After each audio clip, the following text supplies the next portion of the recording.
Stop acting so high and mighty, Sarah. This whole family knows the military kicked you out for being mentally unstable years ago. The voice of Sophia, my own flesh and blood, the little sister I starved myself for so she could pay her college tuition, stabbed right into my face. She pointed the rim of her expensive champagne flute at me while 50 high society guests watched. Marcus, her fiancé, crumpled a crisp $100 bill and threw it directly onto my dinner plate. He smirked. Take it.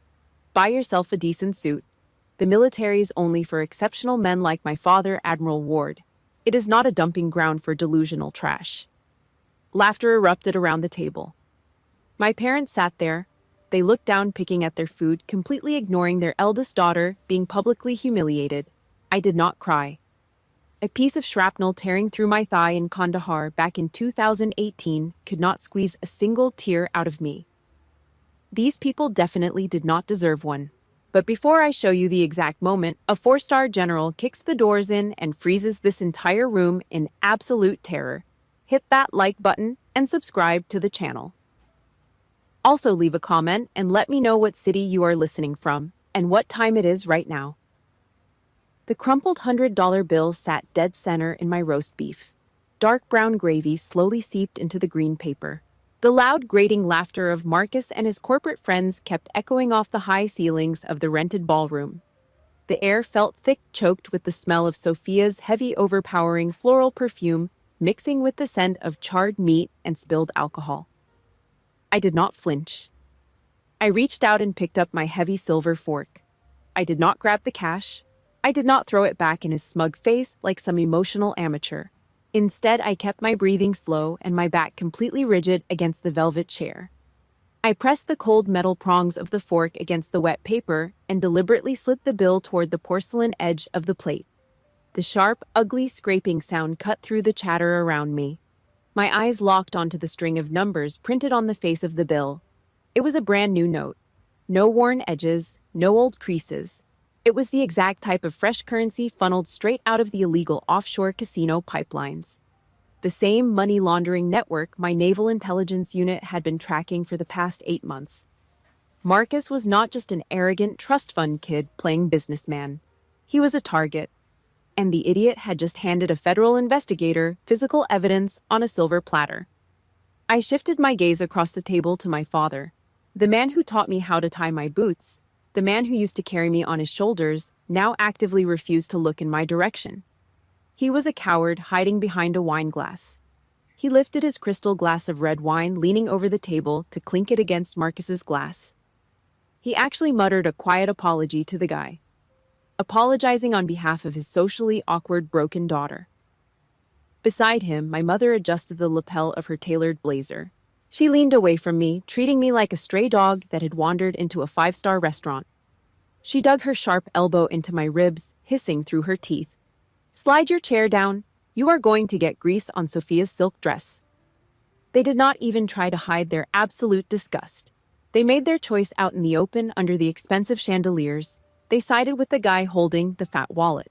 It did not matter to them that my hazard pay earned by crawling through dirt and dodging mortar fire in the Middle East saved this family from bankruptcy 5 years ago.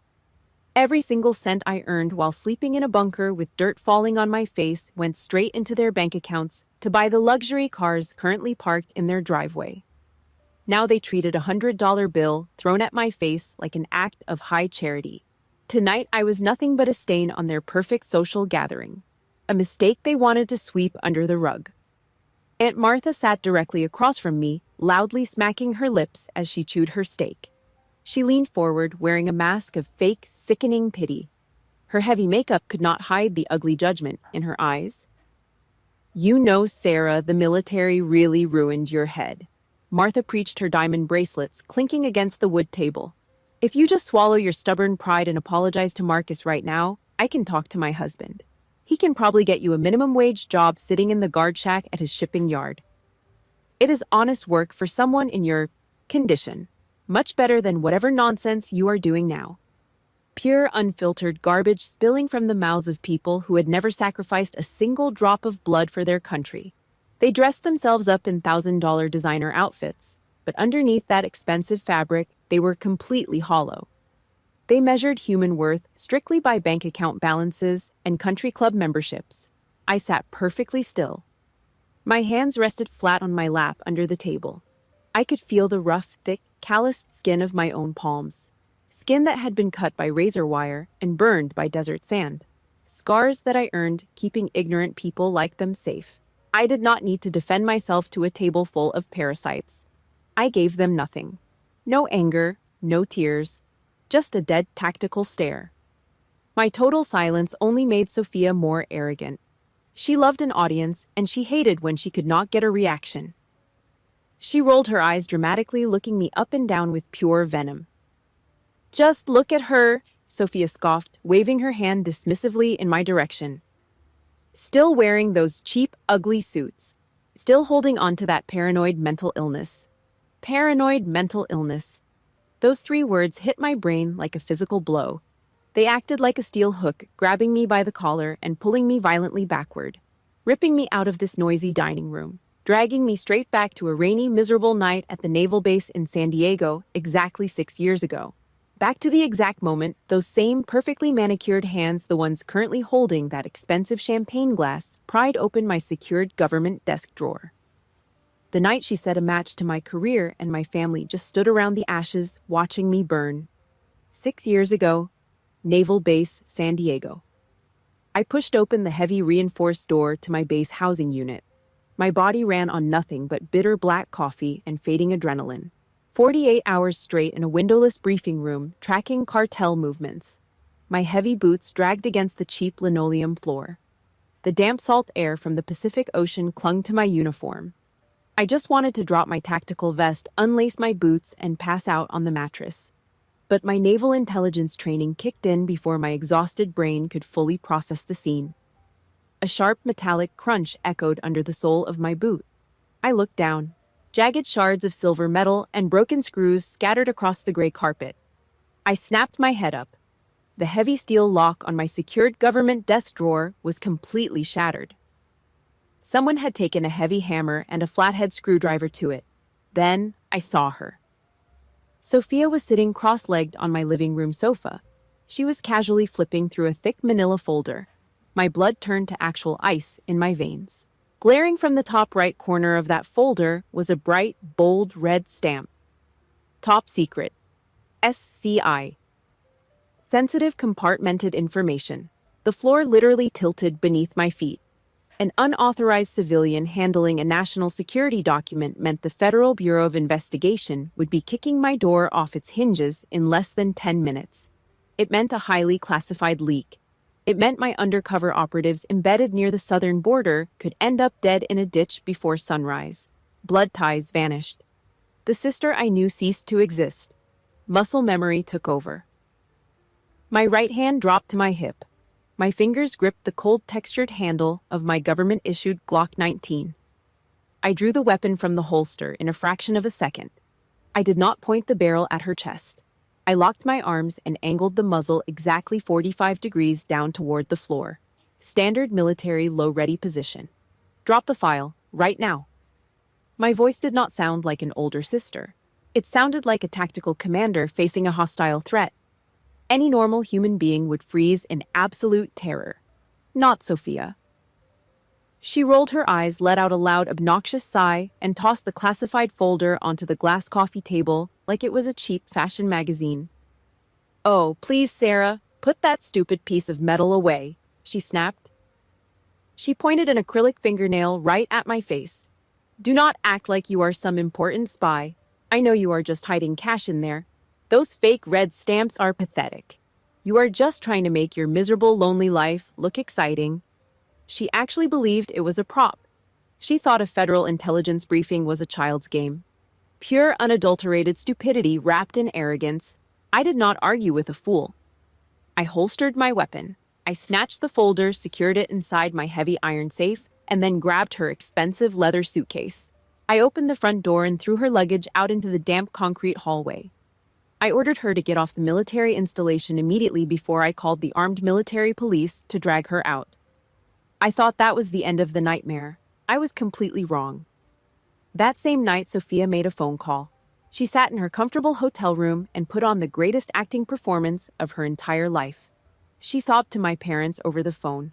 She spun a wild, twisted, psychotic story. She told them I had a complete psychological breakdown. She claimed I was printing fake government papers, talking to imaginary enemies, and that I pulled a loaded gun and threatened to shoot my own little sister in the head. Less than an hour later, my cell phone rang. It was my father. I picked up the line, ready to explain the massive federal crime his youngest daughter just committed. He did not give me a single second to speak. "You are a monster!" His voice roared through the speaker, dripping with absolute disgust. "You are sick in the head, Sarah. You need to be locked in a padded psychiatric room. Do not ever show your face at my house again." The line went dead. The dial tone buzzed in my ear like a flatline. The sharp clink of a crystal glass snapping against a porcelain plate pulled me violently out of the memory.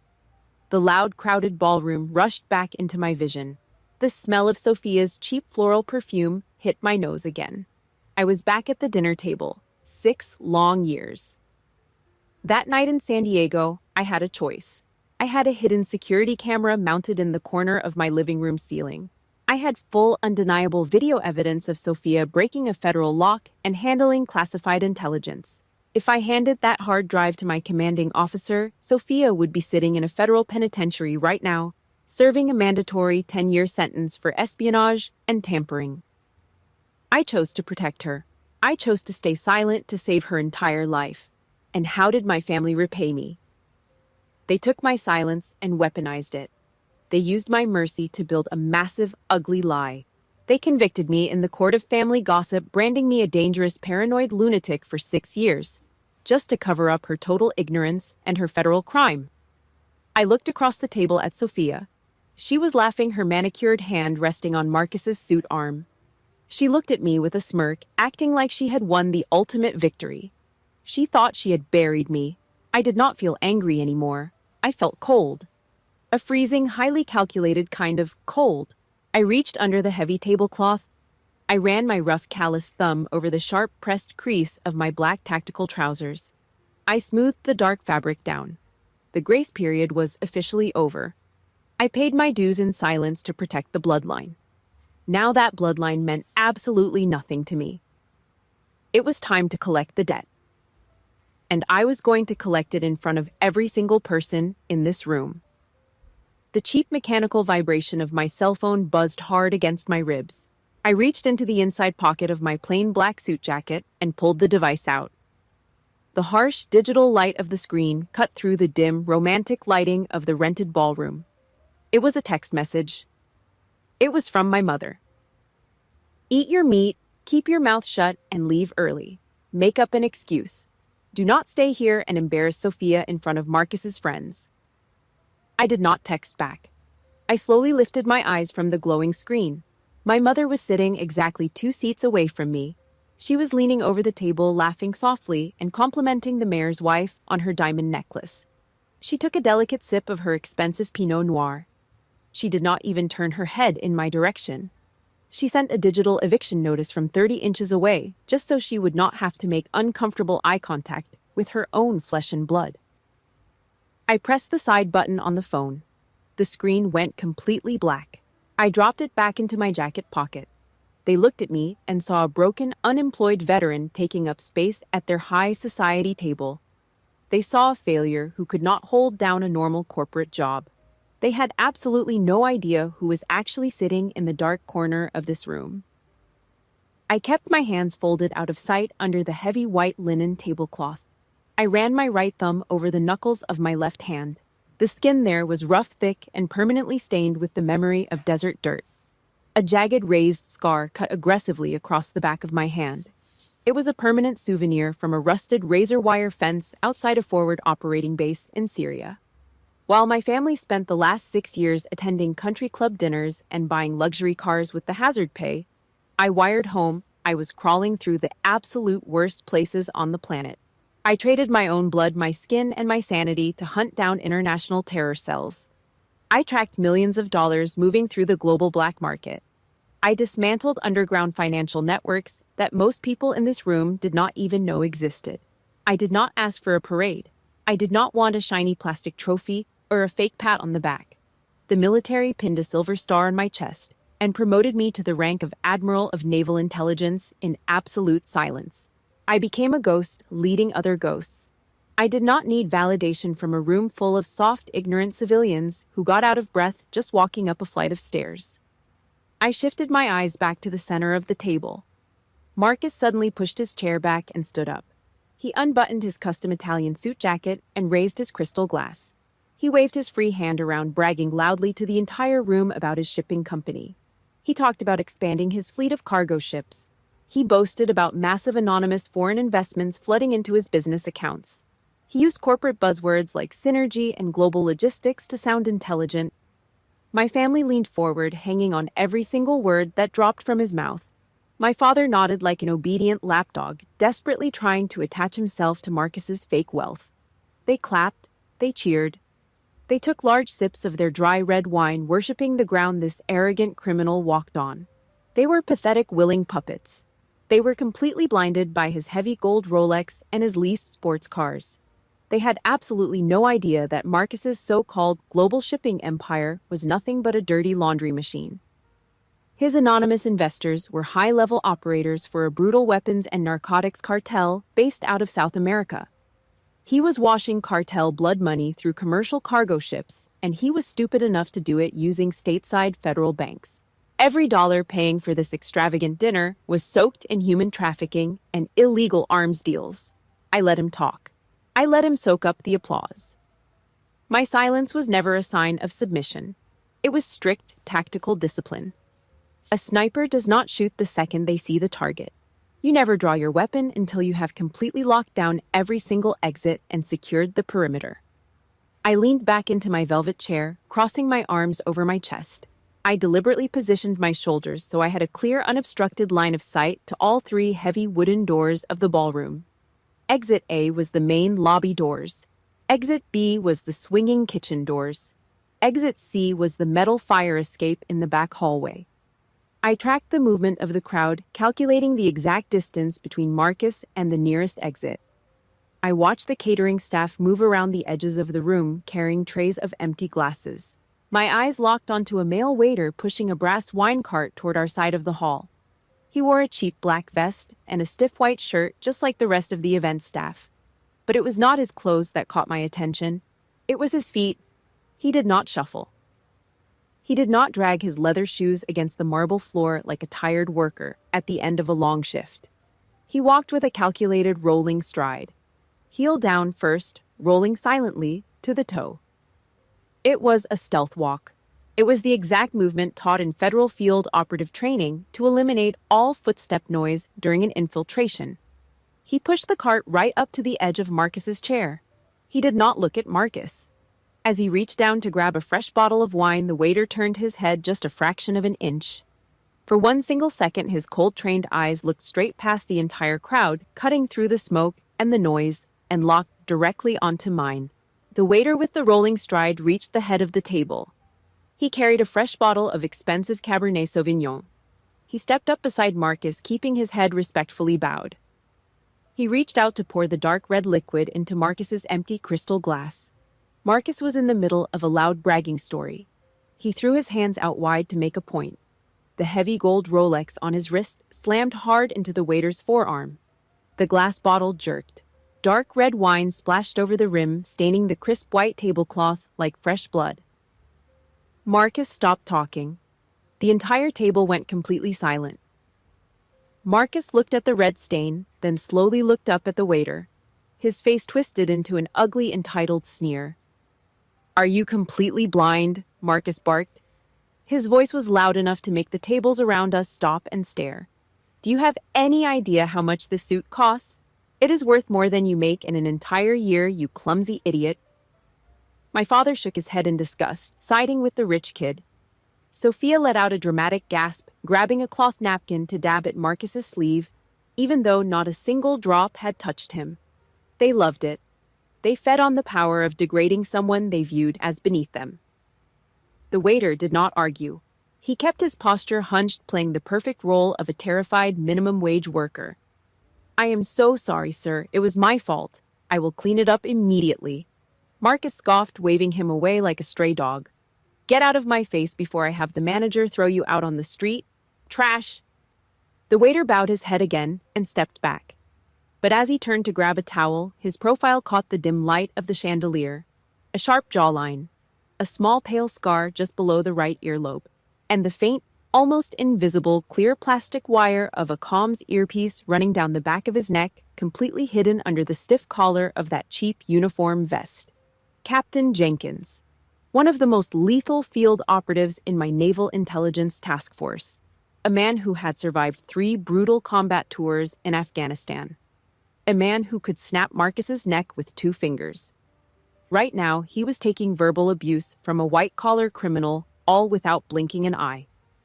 He did it for the mission. He did it for me. The bitter irony burned in the back of my throat. I sat at a table surrounded by my own blood relatives, people who shared my DNA. They treated me like a disease. They starved me of basic human respect. Yet a federal agent who owed me nothing but his professional duty was willing to dress up in a cheap outfit, infiltrate a room full of hostile targets, and take public humiliation just to ensure I had lethal backup. Blood does not make a family. Loyalty does. Jenkins moved silently down the edge of the long table. He gathered empty bread plates and collected dirty silverware. He worked his way toward my isolated corner. My family completely ignored him, just like they ignored me. We were both invisible to them. He stopped right beside my right shoulder. He leaned down slightly, reaching across the table to clear a water glass. It happened in less than a second. His left hand moved with the fluid, impossible speed of a trained operative.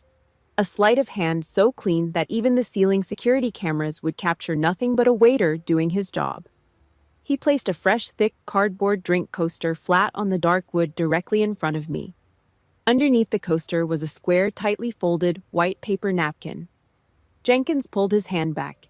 He did not say a single word. He did not even turn his head.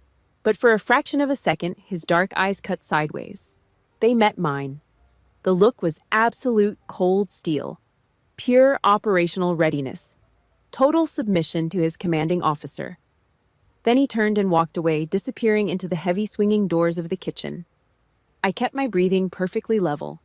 I did not rush. I rested my forearms on the edge of the table. I casually dragged the cardboard coaster closer to the edge, pulling it into the heavy shadow of my own body. Using just my thumb, I slid the folded napkin out from under the coaster. I dropped my hand below the table line. I pressed the side button on my phone. The harsh, artificial light from the lock screen illuminated the paper resting in my palm. Thick, black ink written in rushed block letters. Customs transfer complete. Code X7. Cartel hooked. Perimeter secure. My chest tightened. The adrenaline hit my bloodstream like a physical punch. Code X7. It meant the offshore accounts had just pinged the federal tracking system. It meant Marcus's illegal syndicate had officially taken the bait. While he was sitting here drinking expensive wine and bragging about his massive wealth, his shell companies had just authorized a wire transfer directly into a digital trap set by the Department of Defense. The federal crime was no longer a theory. It was concrete. It was undeniable. I crushed the napkin inside my fist. I squeezed the paper until my knuckles turned completely white. I slowly moved my hand and shoved the crumpled evidence deep into the inside pocket of my black suit vest. I looked back up at the table. Sophia was leaning heavily against Marcus. She had a smug, nasty smile plastered across her face. She looked straight at me, tilting her chin up. She wanted me to feel small. She wanted me to look at her shiny engagement ring, her wealthy fiancé, and her supportive parents, and realize that she had won the war. She wanted to see the defeat in my eyes. I stared back at her. I gave her absolutely nothing. No anger, no sadness, just a hollow, dead gaze that looked straight through her skull. She had no idea that the ground beneath her feet had just completely vanished. The intelligence operation was over. The waiting was done. From this exact second forward, I was no longer the quiet, damaged older sister taking abuse at the family dinner table. I was the Admiral of Naval Intelligence. I uncrossed my legs and planted both of my heavy boots firmly on the floor. The trap was set. It was time to spring it. The sharp, piercing ring of a silver spoon striking a crystal champagne flute cut through the heavy noise of the ballroom. Marcus stood at the head of the table. He tapped the glass 3 more times. He waited until the entire room went completely quiet. Hired photographers circled the tables, their heavy boots moving over the marble floor, their camera flashes popping like cheap strobe lights. The harsh white bursts reflected off Marcus's slicked back hair and the heavy gold Rolex wrapped around his wrist. He cleared his throat. He put on a fake, humble smile.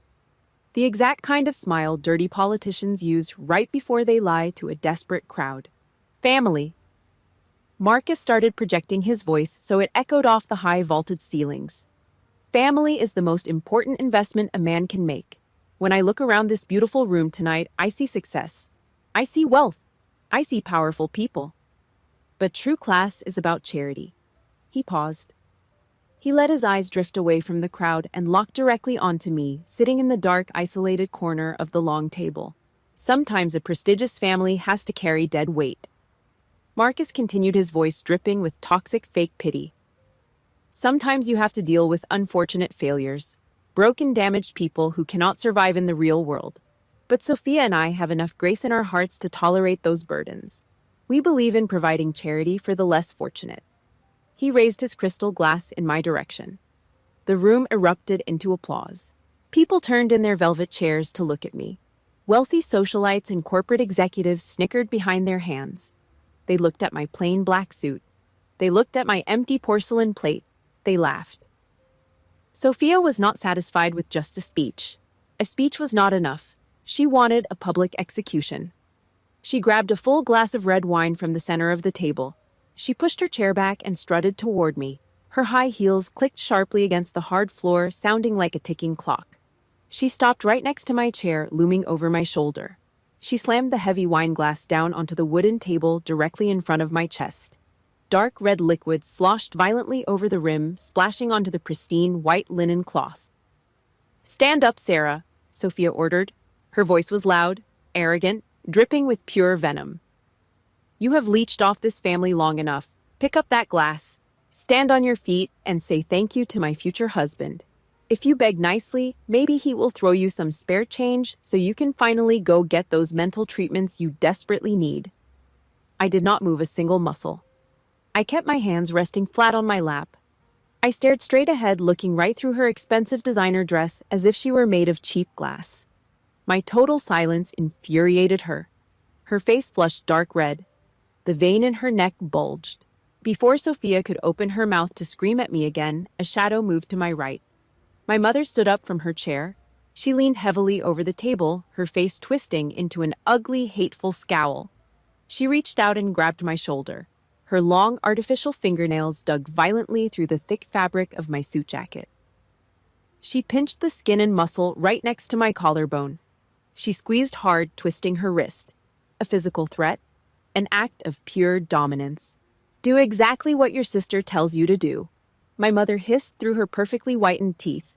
Her breath smelled of strong peppermint and sour red wine. "Pick up the glass right now. Do not embarrass me in front of these important people for another second." My chest tightened. It was not fear. It was a deep, sickening realization. A mother is supposed to be a shield. On the battlefield, I had soldiers who would take a bullet to the chest to keep me breathing. Here in this fancy, air-conditioned ballroom, my own mother was joining the firing squad. She was using physical force to make her oldest daughter kneel before a white-collar criminal. She was willing to sell my basic human dignity for a front-row seat to Marcus's dirty bank accounts. She chose a leased sports car over her own flesh and blood. The knife of betrayal went all the way to the bone. And then the handle snapped off. Every single drop of misplaced loyalty I ever held for these people evaporated into thin air. They were no longer my family. They were just hostiles in a room. I raised my left hand. I did not strike her. I just placed my rough, calloused palm over her wrist and shoved her arm away from my shoulder. The movement was fast, rigid, and completely devoid of emotion. My mother gasped, stumbling back half a step. She looked at her wrist in absolute shock, holding it against her chest as if a ghost had just touched her. I ignored her. I ignored Sophia standing there with her mouth hanging open. I ignored the confused whispers rippling through the crowded ballroom. I sat perfectly still. Both of my hands came up and rested flat on the edge of the table. I straightened my spine, locking my shoulders back into a perfect, flawless military posture. The posture of a commanding officer holding absolute, unchecked authority. I looked past Sophia's waist. I looked past my mother's horrified face. I locked my eyes directly onto Marcus, who was still standing at the head of the table, holding his champagne glass up in the air. The noise of the room faded into a dull, meaningless hum. My voice was not loud. It did not need to be. It dropped an octave, turning into a cold, flat razor blade that sliced straight through the heavy, suffocating air. "Enjoy your dinner, Marcus." I kept my eyes pinned to his. I watched his pupils contract. I saw the muscles in his jaw twitch. "Chew it well," I said, spacing the words out with deadly precision. "Because this is your last free meal." The smug, arrogant smile on his face hit a brick wall. It froze. The crystal champagne glass in his hand tilted just enough to spill a single drop onto his expensive leather shoes. The heavy oak doors on the east wall of the ballroom pushed open. 3 men walked inside. They wore crisp, perfectly pressed dress uniforms. Army Reserve officers. Marcus liked to keep a few guys in uniform on his payroll. They were expensive rented props. He used them to stand around at his corporate events drinking his liquor to make his dirty shipping company look legitimate to his wealthy, ignorant investors. Nothing distracts a federal auditor better than a few shiny medals at a dinner party. Sophia spotted them immediately. Her eyes lit up with malicious intent. She saw another weapon she could use against me. She waved her hand high in the air, her diamond bracelets clinking together, signaling the lead officer to come over to our table. She wanted an audience. She wanted actual soldiers to stand over my chair and laugh at my so-called medical discharge. She wanted to prove to everyone in the room that I was a complete fraud. The lead officer was a young Army captain. He held a fresh glass of bourbon in his hand, flashing a bright, arrogant smile at Sophia as he navigated through the crowded tables. He stepped up to our section, stepping right into the heavy scent of spilled wine and expensive perfume. He was barely 3 feet away from my chair. He opened his mouth to greet Sophia. Then his eyes drifted sideways. He saw me sitting in the shadows. His brain needed 1 full second to process the face. Then the realization hit him like a speeding freight train. The arrogant smile vanished from his lips. The blood drained out of his face so fast his skin turned the color of dirty chalk. His body reacted before his conscious mind could even catch up. Deeply ingrained military conditioning overrode everything else in the room. He slammed his heavy leather boots together. The sharp, violent crack of his heels, striking the solid marble floor, echoed sharply over the background music. He pinned his arms flat against his thighs. His spine snapped perfectly straight. His chest expanded, pulling in a massive breath of air. He was preparing to shout the mandatory operational greeting to a superior officer. He recognized the face of the Naval Intelligence Admiral. He knew exactly who was sitting in that chair. I did not let the words escape his throat. I did not raise a finger. I did not shift my weight in the velvet chair. I held his terrified gaze. I gave him 1 slow, deliberate blink, then a microscopic shake of my head. The movement was less than a millimeter. A civilian would never notice it. But to a trained military officer, it was a screaming siren. "Stand down. Keep your mouth shut." The captain slammed his teeth into his bottom lip. He swallowed the command greeting whole. His entire body locked up stiff as a wooden board. A thick bead of cold sweat broke out along his hairline, dripping slowly down the side of his pale face. He stood there absolutely paralyzed, terrified to even exhale in my presence. He did not look at Sophia. He did not look at Marcus. He stared straight ahead into empty space, waiting for a command that would never come. Sophia completely missed reality. She looked at the frozen captain, then looked at me and burst into a loud screeching laugh. "Look at this," she mocked, pointing her acrylic nail right at my chest. "Even a real military officer refuses to look at you, Sarah. You are a complete embarrassment to that uniform. He knows you are crazy. He will not even speak to you." She was deeply, painfully blind to the world around her. She lived in a bubble of her own delusions. But Marcus was not blind. Marcus was a seasoned, high-level criminal. Criminals survive by reading the room. They survive by noticing the small shifts in the air. He looked at the young captain. He saw the rigid posture. He saw the sweat soaking into the collar of the uniform. He saw raw, unfiltered terror in the man's eyes. And he saw exactly who that terror was directed at. Marcus slowly turned his head back to me. The color washed completely out of his face. His stomach dropped. The cold reality of my previous warning finally registered in his brain. The federal wire transfer. The fake shipping contracts. The quiet, damaged sister sitting in the corner, measuring the distance to the exits. He took 2 steps backward, bumping his hip hard into an empty chair. His hands started to shake. The ice cubes in his glass rattled loudly against the crystal. The predator had just realized he was actually the prey. I need to use the restroom," Marcus stammered. His voice was thin, weak, and stripped of all its previous arrogance. He did not wait for Sophia to answer. He dropped his glass onto the table. He turned his back to the crowd, lowered his head, and started speed walking toward the dark hallway leading to the side exit. He was running. Have you ever had to bite your tongue and suffer in total silence while your own blood relatives teamed up with an outsider to crush your self-worth? If you have ever survived that kind of bleeding wound, hit the like button on this video. Leave a comment with the word "enough" so we know you are standing with us, and let us watch this criminal pay the ultimate price right now. I watched Marcus retreat into the shadows of the corridor. The side exit was a heavy metal door leading out to the parking garage. He thought he was smart. He thought he could slip out the back, jump into his leased sports car, and disappear into the night before the local police could arrive. He thought he could buy his way out of this trap. He was incredibly wrong.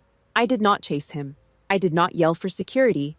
I simply reached into my jacket, pulled out my phone, and tapped the screen once. The game of hide and seek was officially over. Marcus power walked down the narrow, dimly lit service corridor. The thick, cheap commercial carpet absorbed the heavy sound of his custom Italian leather shoes. He ripped his high-end cell phone out of his tailored suit pocket. His thumb aggressively tapped the glass screen, trying to dial the private security team he paid to guard the front entrance of the restaurant. Nothing happened. He stared at the top left corner of the screen. No service. He cursed under his breath, using a foul, dirty word that completely shattered his fake high society image. He held the expensive device high up toward the ceiling, desperately searching for a single bar of cellular signal. The screen remained dead. An active Naval Criminal Investigative Service signal jammer was currently parked in a black surveillance van directly outside the restaurant kitchen, blanketing a 3-block radius in an absolute digital blackout. Marcus did not know that. He just thought the old brick building had terrible reception. He shoved the useless phone back into his pocket and broke into a heavy, uncoordinated jog. He reached the end of the long hallway. A heavy steel fire exit door stood between him and the private parking garage where his leased sports car was waiting. He threw both of his hands against the cold metal push bar. The bar did not budge. He hit it again. Harder. He threw his entire shoulder into the painted steel. A dull, heavy thud echoed off the narrow brick walls.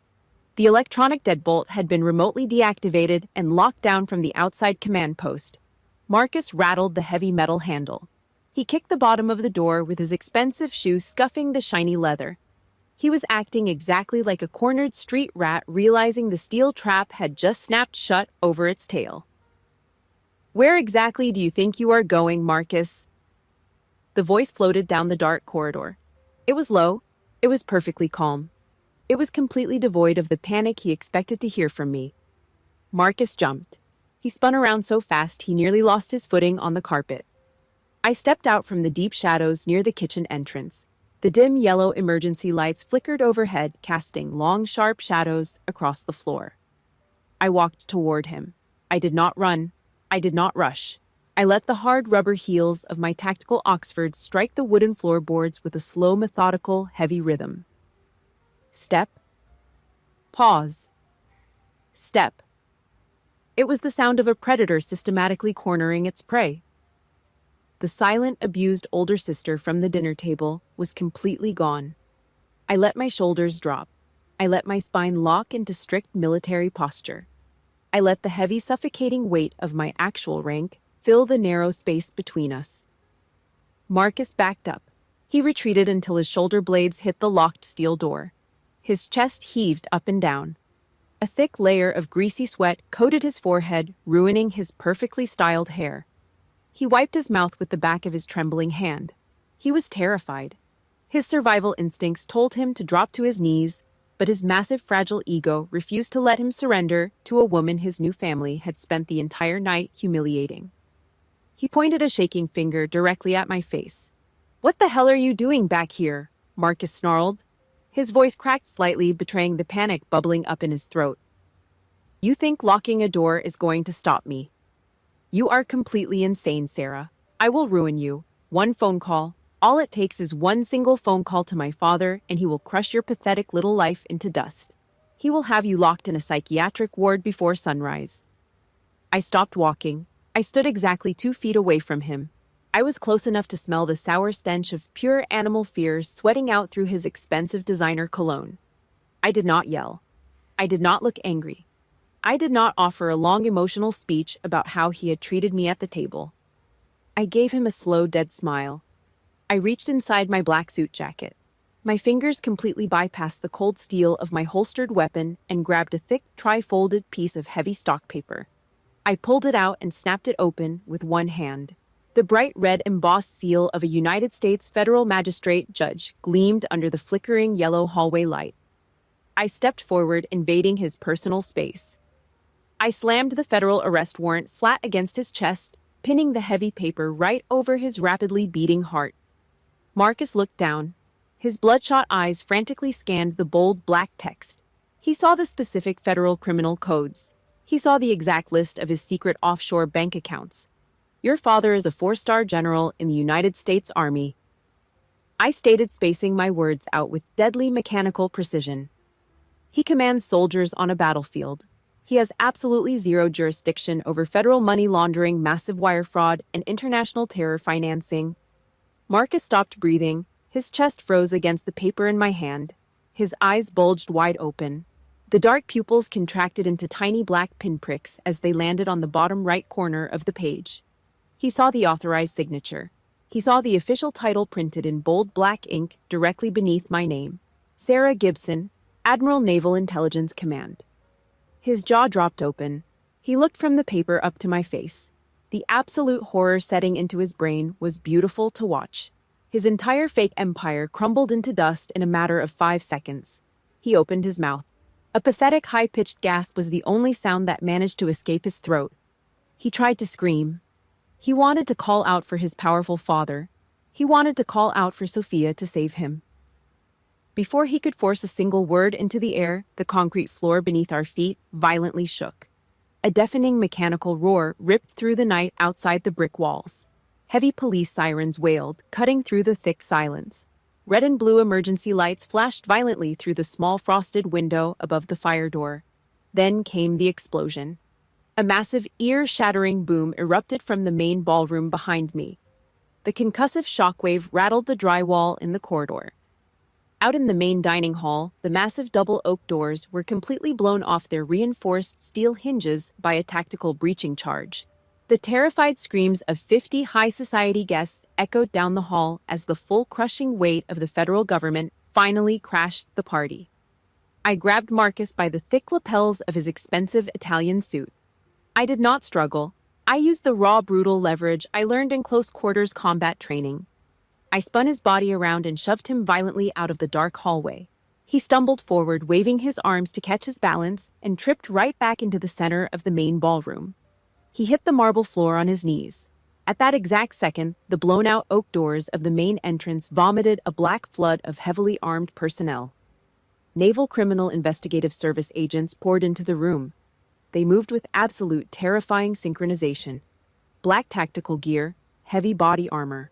The metallic mechanical clacks of M4 rifles coming off safety echoed sharply against the high ceiling. Brilliant, blinding flashes of red and blue police strobes sliced through the giant glass windows, washing the terrified faces of the high society guests in a sick neon light. Chaos erupted. Wealthy corporate executives screamed, dropping their expensive champagne glasses to the floor. Men in custom tuxedos pushed their own wives out of the way, scrambling backward and pressing their bodies flat against the brick walls to escape the firing line of the federal agents. Sophia did not run for cover. She was completely trapped inside her own massive ego. She had spent the last 6 years controlling the narrative, convincing everyone that she was the golden child and I was the mentally unstable threat. Even with heavily armed federal agents swarming the room, her brain refused to accept reality. She spotted me walking slowly out of the hallway, standing behind Marcus. Sophia sprinted toward the center of the room. Her expensive heels clicked wildly against the marble. She pointed her acrylic finger directly at my chest. Her face was twisted into a mask of pure, ugly entitlement. "Arrest her!" Sophia shrieked at the nearest NCIS agent, her voice cracking over the noise of the sirens. "Are you deaf?" I said. "Grab her. That crazy bitch is impersonating the military. She is a mental patient, and she just assaulted my fiancé." The tactical agents did not even blink. They ignored her completely. They did not raise a weapon. They did not shout a command. Instead, they stepped back. The black sea of body armor split down the middle. They formed two perfectly straight, silent lines, creating a wide path leading directly from the shattered entrance to the center of the room. Heavy, measured footsteps echoed from the lobby. A man walked through the broken doorway. He wore the immaculate dark blue dress uniform of the United States Army. 4 silver stars gleamed on each of his shoulder boards. A massive rack of combat ribbons covered his left chest. General Thomas Ward, Marcus's father, the highest-ranking military official in the state and the ultimate symbol of power my family worshipped. The room went dead silent. The screaming stopped. My father saw the general. His eyes lit up with desperate relief. He thought the cavalry had arrived to save Marcus. He stepped forward from the crowd, wiping sweat from his forehead, preparing to kiss the general's boots and beg him to get rid of his crazy daughter. "General Ward, thank God," my father stammered, holding his hands up defensively. "Please, sir, my daughter Sarah, she is not well. I promise you, we will have her committed to a hospital tonight." General Ward did not even look at my father. He walked straight past him, treating my father like an invisible piece of trash. He did not look at his son Marcus, who was still kneeling on the floor, shaking uncontrollably. The 4-star general was staring directly at me. He marched forward with the aggressive stride of a combat commander. But as he closed the distance, stopping exactly 10 feet away from where I stood, something happened. The general froze. The hard, aggressive lines of his weathered face suddenly collapsed. His jaw went completely slack. The air drained out of his lungs in a sharp, audible hiss. He bumped into a nearby waiter, knocking a full tray of crystal glasses onto the marble floor. The shattering sound was violently loud in the dead silent room, but the general did not even flinch. He did not break eye contact with me. He took one slow, highly unnatural step backward. His hands, usually steady as stone, began to tremble against the seams of his uniform trousers. "Admiral Gibson." The words scraped out of the general's throat. His voice was completely stripped of its 4-star authority. It was hollow, ashamed, terrified. Is that you, ma'am?" The entire ballroom plunged into an absolute suffocating vacuum. No one breathed, no one moved. My father stopped breathing. His hands dropped to his sides. The color drained from his face, leaving him looking like a sick, old ghost. Sophia's arm, still pointing aggressively at me, slowly fell. Her mouth hung open. Her eyes darted back and forth between the terrified 4-star general and the sister she had just called a mental patient. Before the shock could fully process in their pathetic brains, a tall man in a dark federal windbreaker stepped through the gap in the tactical line. Captain Reeves, the lead commander of the NCIS strike team. He walked directly past Sophia. He did not push her. He simply walked through her space, forcing her to stumble backward in her high heels to avoid getting trampled. He marched straight up to me. Reeves stopped. He slammed the heavy heels of his tactical boots together. The sound cracked like a gunshot. He locked his spine, snapped his right hand up to the brim of his tactical cap, and executed a flawless, razor-sharp military salute. "Reporting Admiral Gibson." Reeves barked, his voice echoing off the walls, officially driving the final nail into the coffin. "Perimeter is locked. Targets are contained. Standing by for your direct orders, ma'am." I stood perfectly still. I did not look at the screaming sister. I did not look at the pale, horrified parents. I kept my hands at my sides. I looked down at the trembling 4-star general and the arrogant son kneeling in the dirt at my feet. The illusion was over. I let my eyes sweep across the room, watching the 6-year-old lie burn to the ground. I gave Captain Reeves a single sharp nod. The execution of orders was immediate. 2 heavily armored NCIS agents broke from the line. They grabbed Marcus by his expensive lapels, lifted him entirely off his knees, and slammed his upper body face down onto the closest dining table. Crystal wine glasses shattered under his chest. Expensive red wine soaked right through his custom Italian suit. Marcus thrashed wildly. He kicked his legs out, acting exactly like a spoiled child throwing a tantrum. "Dad!" Marcus screamed, his voice cracking with pure terror as an agent pinned his neck flat against the wood. "Dad, do something. Tell them to stop. Tell her to let me go." The harsh metallic ratchet of heavy steel handcuffs tightening around his wrists cut through his pathetic screaming. I looked at General Ward. I waited to see if the powerful 4-star general would use his massive influence to protect his corrupt son. I waited to see if he would pull the same sickening blind loyalty my own parents pulled to protect Sophia. General Ward did not move. He stood perfectly at attention. He clamped his jaw shut so hard the muscles in his neck jumped. He stared straight ahead at the brick wall, refusing to make eye contact with his screaming son. He chose military discipline over dirty blood. He chose the law. The stark contrast made the absolute cowardice of my own parents look even more disgusting. Sophia finally broke. The thick wall of delusion protecting her arrogant brain completely shattered. Her legs gave out. She collapsed onto the marble floor. Her expensive silk dress bunched up around her knees. The high society princess was completely gone. She dragged herself across the cold floor on her hands and knees, crawling directly toward my tactical boots. Thick black streams of expensive mascara ran down her cheeks, ruining her perfect makeup. She reached out with her shaking hands and grabbed the bottom hem of my suit trousers. "Sarah, please," Sophia sobbed. Her voice was a wet, ugly mess of panic and desperation. She tilted her head up, looking at me with wide, terrified eyes.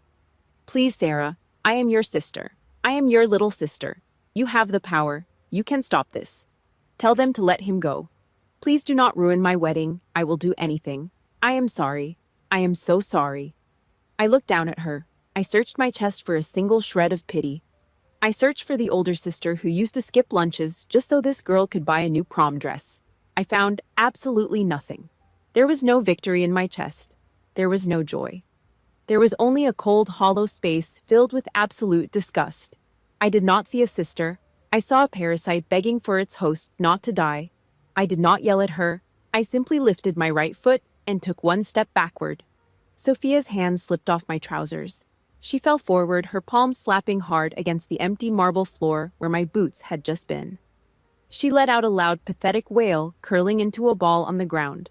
From the corner of my eye, I saw movement. My father stumbled forward out of the crowd. He looked like an old broken man who had just aged 20 years in 20 seconds. His shoulders were slumped. His hands shook uncontrollably as he reached out toward me. "Sarah." My father choked out, his voice trembling. He swallowed hard. "Sarah. Baby. We did not know. We had no idea you were. I am sorry. Your mother and I. We are so sorry. We did not know the truth." I turned my head. I locked eyes with him. The sheer unadulterated contempt in my stare stopped him dead in his tracks.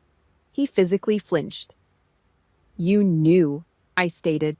My voice was completely flat, cold, unforgiving. "Every single one of you knew exactly who I was. But you chose to believe her lies. You chose to call me crazy. Because throwing an unloved daughter to the wolves was so much easier than admitting you raised a thief." My father opened his mouth to argue, to beg for a second chance, but I completely cut him off. I reached into the front breast pocket of my suit. I pulled out a heavy matte black tactical fountain pen. I snapped the cap off with my thumb. Captain Reeves immediately stepped forward and held out a thick stack of federal arrest documents on a clipboard. I did not hesitate. I did not let my hand shake. I pressed the pen to the paper and slashed my signature across the bottom line. The sound of the metal nib scratching against the paper was loud, quick, and merciless. It sounded exactly like the closing of a coffin lid. I tapped the pen and dropped it back into my pocket. I am not your daughter, I said, looking straight through my father's tear-filled eyes. The person standing in front of you is the Admiral of Naval Intelligence Command, and I do not negotiate with enablers. I turned my back on him. I turned my back on my mother, who was currently covering her face and sobbing against a brick wall. I turned my back on the entire room. I gave Captain Reeves a subtle nod. Process the prisoner. Shut the site down. Yes, ma'am, Reeves barked.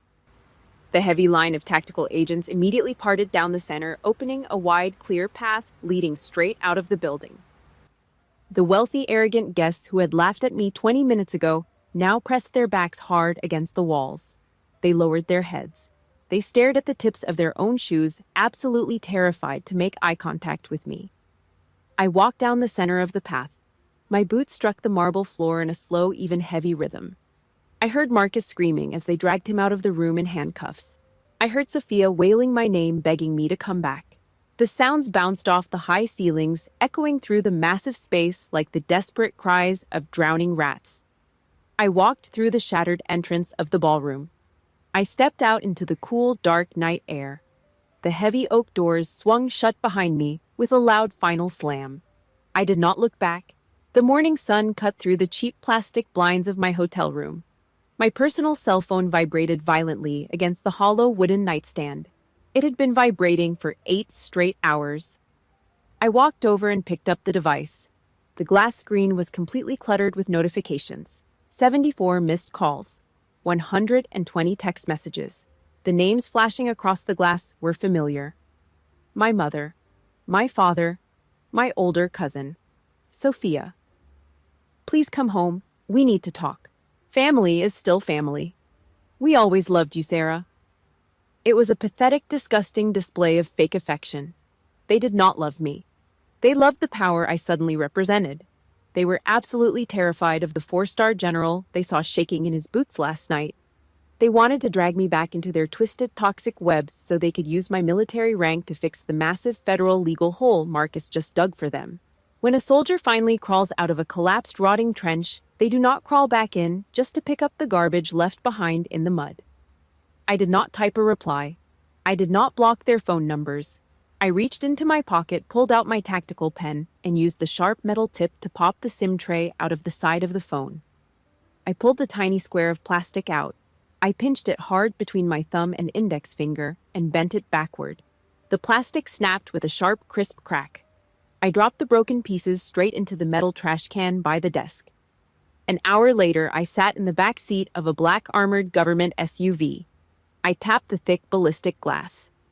I told my driver to make one quick detour before hitting the military airfield. We pulled up to the curb outside my childhood home. The green lawn was perfectly manicured. The luxury cars were parked in the wide driveway. The house looked like a magazine cover, but the foundation was completely rotten. I did not open the door. I did not step foot on the concrete driveway. I rolled the heavy window down just enough to hand my driver a blank white envelope. "Drop it in the metal box," I ordered. He stepped out, walked to the curb, and dropped the envelope into the mailbox. He got back in and put the heavy truck in drive. There was no long emotional letter inside that envelope. There were no tears stained on the paper, just a single-lined index card with a few sentences written in thick black ink. Respect cannot be demanded. It is earned with blood. You chose the lie because it was comfortable. I chose the truth because it keeps my people alive. Do not ever look for me again. Cold, clinical. Final. The heavy SUV accelerated away from the wealthy neighborhood. We merged onto the coastal highway. The city of Charleston faded away in the rearview mirror. I rolled the window all the way down. The cold, violent wind off the Atlantic Ocean rushed into the cabin. It whipped my hair against my face. The heavy smell of salt water and diesel fuel filled my lungs. It was harsh. It was biting. It was the most authentic thing I had felt in 6 long years. I had spent years swimming in a suffocating swamp of fake family loyalty. Now the heavy mud was finally washing off. The vehicle slowed down, approaching the heavily guarded gates of the naval installation.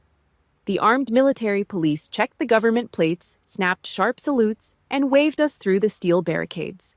We drove down the long stretch of gray concrete toward the deep water port. The SUV came to a stop. The heavy doors swung open. Captain Reeves stood on the concrete pier. He wore his dark working uniform. His posture was perfectly straight. He held the door open for me. I looked into his eyes as I stepped out of the vehicle. There was no pity. There was no fake affection. There was only the hard, unbreakable loyalty of a soldier ready to die for his commanding officer. I stepped onto the damp concrete. I looked out past the tall security fences, staring into the deep, dark water of the ocean. Massive, silent, lethal. The dark gray hull of a United States supercarrier cut across the horizon line. It blocked out the morning sun. Thousands of tons of reinforced steel carrying 5,000 sailors who operated entirely on trust, discipline, and honor. That was my real family. A family defined by a uniform, not by a bloodline. A brotherhood built by men and women who would rather take a bullet to the chest than ever stab a comrade in the back. I adjusted the collar of my black jacket. I rolled my shoulders back and took a massive breath of the freezing ocean air. Every single ounce of weight vanished from my shoulders. The toxic ghost of San Diego was dead. The war inside that pathetic, rich dining room was over. The damaged, silent sister they loved to humiliate was gone forever. I turned toward Captain Reeves. "Time to get to work," I said.